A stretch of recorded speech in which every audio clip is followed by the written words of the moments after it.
En avril, 30 personnes sont mortes sur la route, des chiffres alarmants puisque depuis le début de l'année, le nombre de tués en voiture ou en deux roues a augmenté de 10%.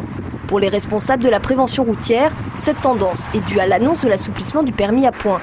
Suite à cette réforme, les conducteurs ont diminué leur vigilance au volant et n'hésitent pas à dépasser les limitations de vitesse et à téléphoner.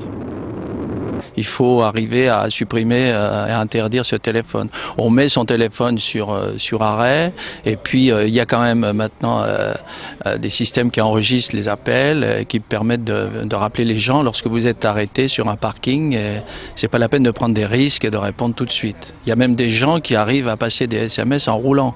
Pour atteindre l'objectif fixé par Nicolas Sarkozy, moins de 3000 morts sur la route pour 2012, le directeur de la prévention routière de l'Essonne préconise des contrôles plus fréquents de l'alcool, surtout que la boisson reste la première cause de mortalité. Il va falloir vraiment serrer les boulons, comme on dit, et puis attaquer l'alcool par tous les bouts. On parle du 0,2 pour les jeunes conducteurs, hein, vous avez entendu ça aussi. Ce serait une mesure évidemment à étendre à toute la population. Quasiment, ne rouler sans avoir bu, ce serait quand même pas une catastrophe nationale. Hein. Je pense qu'on peut s'organiser autour de ça. Certaines mesures préventives pourraient être prises par le gouvernement, comme l'abaissement du seuil légal du taux d'alcoolémie pour les jeunes conducteurs, l'interdiction du kit main libre, la réduction de la vitesse ou l'interdiction de la remontée de fil pour les motards.